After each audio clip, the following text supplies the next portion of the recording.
To get the ball rolling this semester, I'd like to offer a few tips on how to approach this first specific assignment, and tips and suggestions on how to approach writing in more general terms throughout the semester.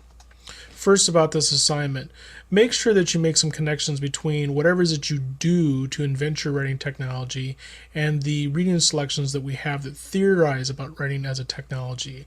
The way I look at it, people like Walter Ong and Plato are have a theory about what it means that if writing is a technology, but whatever it is that you do with household items and things you find in nature and things like that is the practice of writing as a technology. So the goal should be, what connections and disconnections do you see between actually trying to practice writing as a technology with the way that these various writers have theorized about writing as a technology. Second tip, don't write two essays in one. A lot of times what I've seen students do is write an essay in which the first couple pages discusses whatever it is that they did to invent their writing technology, and then the next couple of pages discusses just the readings.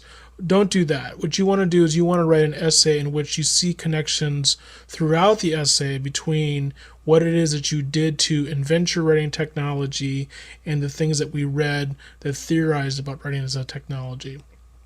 Hopefully both of these tips will make a little bit more sense as we go along with the assignment. Let me go back to also suggesting 6 tips about writing well in general. And now this is very, very general. You should definitely take this with a grain of salt, because if it was just as simple as offering 6 tips on how to write well, then there really wouldn't be much purpose in a class like this. But I feel like people need to have some place to get started, and so here are my 6 tips that I think work really in almost any writing situation, especially in education, but really even beyond that. Tip number 1, which is write for an audience beyond the class, and do not write just for the teacher. If you write just for me, you will probably leave something out. If you write for reader who you can imagine outside of the confines of our class, then there's a pretty good chance that you will include the information that you need to include. Closely related, tip number 2, write an essay that has a point and is not merely an answer to a question, and an essay that can stand on its own. There's a difference between writing an essay test in class where you have a specific question and a specific prompt that the instructor is expecting an answer to, and writing an essay for a class like this in which I've offered you a topic and then I want you to expand upon that and then write an essay of your own that stands on its own. So keep both of these tips in mind in terms of some of the things that you might, how you might phrase some of the things in essays so that it reaches beyond just the confines of our class, and that it actually becomes a piece of writing that if somebody picked it up on the street, they could say, oh, this is interesting in and of itself. It's not just something for a class. Tip number 3, know the subjects and verbs of your sentences. And tip number 4, know the topics and main ideas of your paragraphs. This is sort of a stylistic issue to be aware of, but essentially I think that every sentence should have some sort of subject and verb, and I think that every paragraph should have some sort of main point or topic.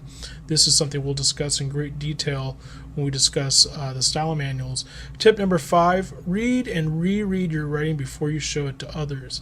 And specifically, read and reread your writing. Do it aloud too before you hand it in.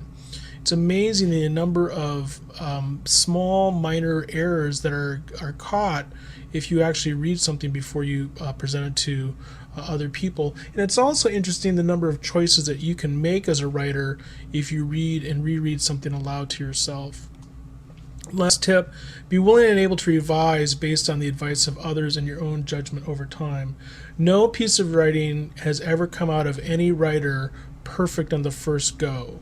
So you should be willing to go back and tinker with it and to make changes and to sometimes make huge changes.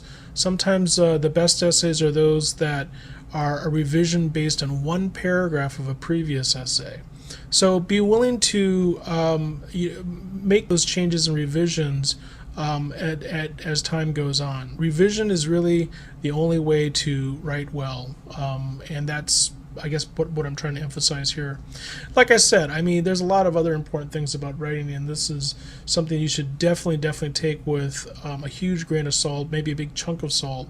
And these are topics that we'll return to throughout the semester. But hopefully, this is something to get the ball rolling and get you thinking about, kind of along the lines of what is it this Krause guy wants, but also what does it mean to write well in the most general basic terms.